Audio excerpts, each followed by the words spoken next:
কষ্ট কেৱল মই নাই কৰা, আমাৰ সকলো ৰত্নগৰ্ভা তেজস্বিনী প্ৰত্যেকগৰাকী আয়ে কৰিছে।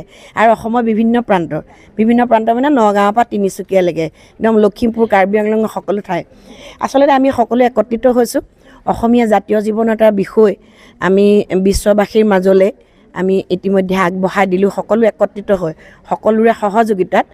আৰু এতিয়া মই ইয়ালৈ আহিলোঁ তিতাবৰলৈ, যে এই অনুষ্ঠানটো কৰিবলৈ যিসকল আইক তেওঁলোকে লৈ গৈছিলে তাৰে কেইগৰাকীমান আইক আমি অকণমান মৰম আদৰ জনালোঁ। আৰু প্ৰত্যেককে সেইদিনা মই লগ কৰিব যিহেতু নোৱাৰিলোঁ, এটা বিৰাট ডাঙৰ এটা পৰিৱেশ হৈ পৰিছে, তাতে কোন ক'ত আছে কাকো ধৰিব নোৱাৰি। কিন্তু আজি তেওঁলোকক লগ কৰি আমি মৰম আদৰ জনালোঁ, সম্বৰ্ধনা জনালোঁ। আৰু এই একতাটো আমাৰ সকলো সময়তে থাকক আৰু ভৱিষ্যতৰ কাৰণে থাকক, এইটো বুলিয়ে ভাবি আজি তেওঁলোকৰ ওচৰত আহিছোঁ। নাম এয়াই নহয়, বহুত আমি শিকিবলগীয়া আছে, শিকাবলগীয়া আছে।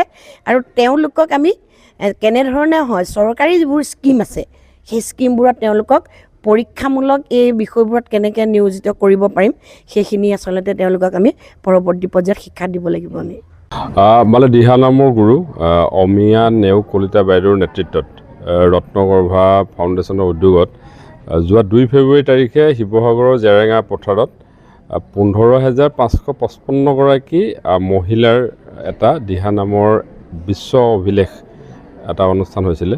আৰু উক্ত অনুষ্ঠানত আমাৰ তিতাবৰৰ পৰাও বহু সংখ্যক মহিলাই উক্ত অনুষ্ঠানত যোগদান কৰিছিলে।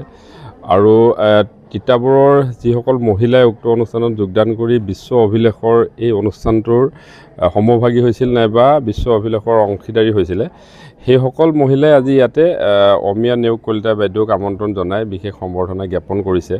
আৰু আমাৰ সকলোৰে কাৰণে আচলতে এইটো খুব গৌৰৱৰ কথা যে অসমৰ দিহানামে যদি বিশ্ব দৰবাৰত অসমৰ দিহানাম যায়গৈ আৰু বিশ্ব দৰবাৰত অসমৰ দিহানামৰ বিষয়ে যদি বিশ্বৰ সংস্কৃতিবান মানুহসকলে জানিব পাৰে, যিটো অসমীয়া জাতিটোৰ কাৰণে গৌৰৱৰ কথা।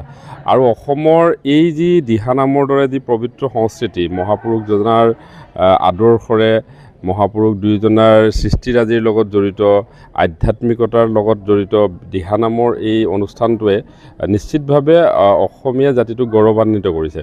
আৰু লগে লগে যিসকলে দিহানামৰ চৰ্চা কৰি আছে দীৰ্ঘদিনৰ পৰা গাঁও অঞ্চলত, নামঘৰত, বিভিন্ন স্থানত, তেওঁলোকো আৰু অধিক অনুপ্ৰাণিত হৈছে। তেওঁলোকক বিভিন্ন কৰ্মশালাৰ জৰিয়তে অমিয়া নেওগ কলিতা বাইদেউৰ যি NGO আছে ৰত্নগৰ্ভা ফাউণ্ডেশ্যন, তেওঁলোকে ইতিমধ্যে তেওঁলোকক কৰ্মশালাৰ জৰিয়তে তেওঁলোকক আৰু অধিক প্ৰশিক্ষণ প্ৰদান কৰিছে, যিটোৱে মহিলাসকলক আৰু বেছি উৎসাহিত কৰিছে।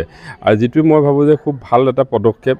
অমিয়া নেওগ কলিতা বাইদেউকো মই আজিৰ দিনটোত অভিনন্দন জনাইছোঁ। আৰু লগে লগে তিতাবৰৰ যিগৰাকী মহিলাই উক্ত দিনা সেই কাৰ্যসূচীত অংশগ্ৰহণ কৰি বিশ্ব অভিলেখৰ গৰাকী হৈছে, সকলোলৈকে মোৰ তৰফৰ পৰা আন্তৰিক অভিনন্দন, কৃতজ্ঞতা জনাইছোঁ। আৰু আশা ৰাখিছোঁ যে তেওঁলোকৰ এই প্ৰয়াস আৰু অধিক শক্তিশালীভাৱে আগবঢ়াই নিয়ক। সমাজখনক তেওঁলোকৰ এই ধৰণৰ কাম কাজৰ অত্যন্ত প্ৰয়োজন। আৰু তেওঁলোকৰ জৰিয়তে মই ভাবোঁ যে সমাজখনত এটা সুস্থ পৰিৱেশ গঠন কৰাত তেওঁলোকৰ এই প্ৰয়াসে নিশ্চিতভাৱে অৱদান আগবঢ়াব।